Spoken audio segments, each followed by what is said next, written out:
Hello guys, আসসালামু আলাইকুম। কেমন আছেন আপনারা? আলহামদুলিল্লাহ, আমি ভালো আছি।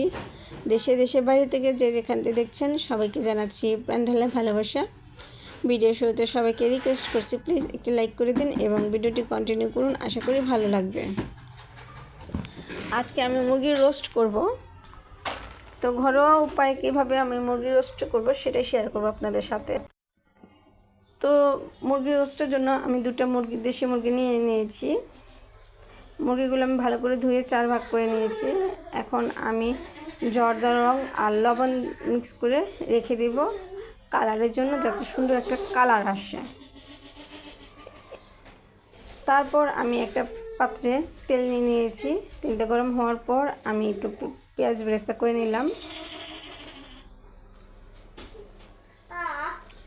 তো পেঁয়াজ বেরেস্তাগুলো আমি উঠিয়ে নিচ্ছি অন্য একটি পাত্রে।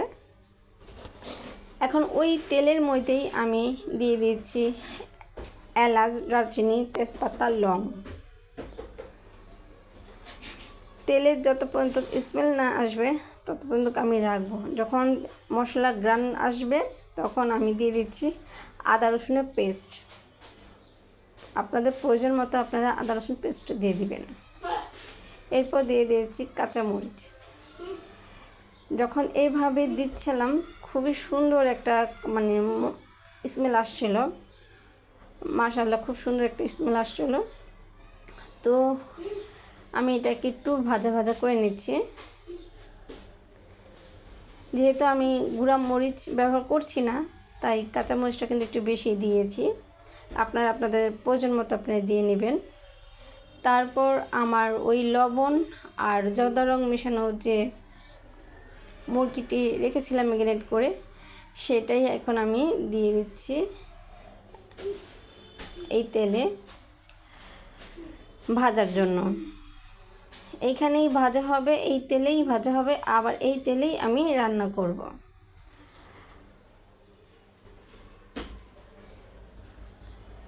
তো এখন আমি একটু হালকা হালকা করে ভেজে নিচ্ছি।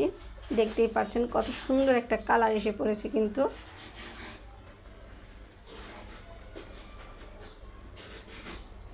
আপনারা চাইলে হলুদ ব্যবহার করতে পারেন, তবে আমি হলুদটা ব্যবহার করিনি, জর্দার রঙটা ব্যবহার করেছি সুন্দর একটা কালার আসার জন্য। দেখতেই পাচ্ছেন কতটা সুন্দর একটা কালার এসেছে। এখন আমি টক দই দিয়ে দিচ্ছি। আমার মাংস ভাজা হয়ে গিয়েছে, এখন আমি টক দই দিয়ে দিলাম।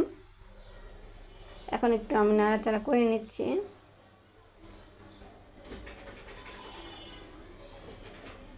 দিয়ে দিচ্ছি পেঁয়াজ বেরেস্তা।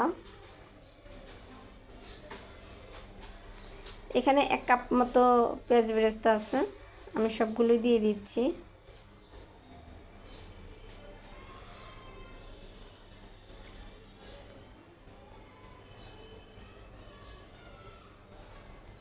এখন একটু আমি ভালো করে নেড়ে নিচ্ছি যাতে নিচে না লেগে যায়।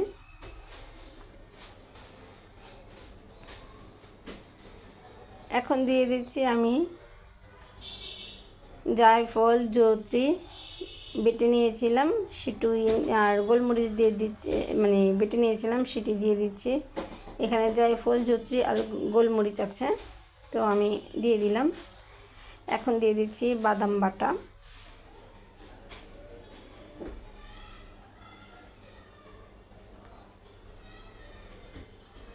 এখন আমি কিন্তু ভালো করে কষিয়ে নেব।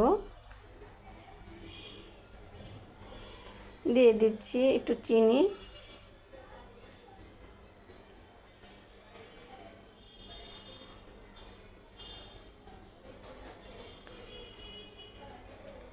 দিয়ে দিচ্ছি গুঁড়া দুধ।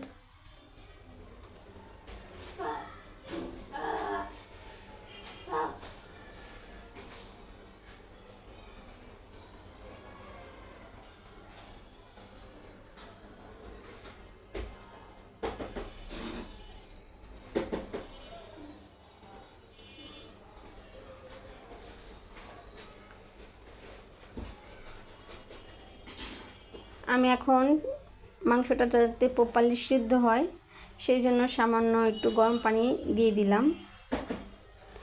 এই পানিতেই আমার মাংস সিদ্ধ হয়ে যাবে। দেখতেই পাচ্ছেন কতটা সুন্দর হয়েছে।